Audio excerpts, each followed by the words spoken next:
President अपने resignation को किसको एड्रेस करेंगे, किसको भेजेंगे?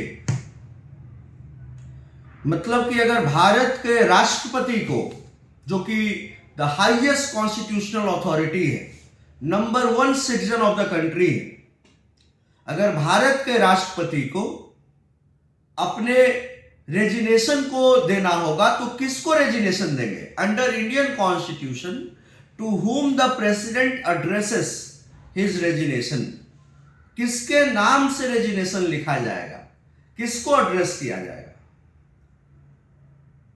बताइए, इस सवाल का आंसर क्या होना चाहिए? मैं आपको ऑप्शन देता हूं। The government, to the Bharat Sarkar, that is Indian government. Second one is to the prime minister. Third one is to the chief justice of India. And the fourth one is to the vice president of India. My dear viewers and all my wonderful students, the correct option is the fourth one, चौथा, that is the vice president, to the vice president. Under article 56 clause 1 sub clause A of the constitution of India, it is given that the president will be addressing his resignation to the vice president of India under his hand, in writing. मतलब भारत के राष्ट्रपति, अगर अभी राष्ट्रपति द्रौपदी मुर्मू को अगर अपना इस्तीफा सौंपना होगा तो वो उपराष्ट्रपति जगदीप धनखड़ को इस्तीफा सौंपेगी। और किस प्रोविजन के तहत सौंपेगी?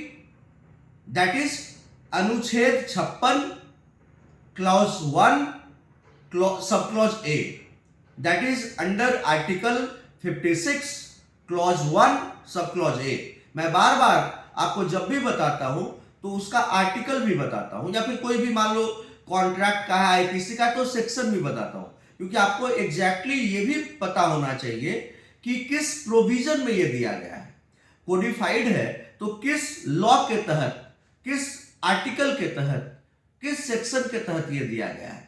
और ये क्योंकि कॉन्स्टिट्यूशन का क्वेश्चन है तो यहां तो सेक्शन की बात ही नहीं है, यहां पर आर्टिकल की बात है। तो under article 56 clause 1 sub clause A, the president in writing under his hand can address his resignation to the vice president of India. Right, I hope कि आपको बिल्कुल क्लैरिटी के साथ समझ में आ गया होगा। इसी तरह के लीगली रेलेवेंट कंटेंट के लिए हमारे YouTube चैनल से जुड़े रहिए। Thank you everyone for watching. जय हिंद, जय श्री राम।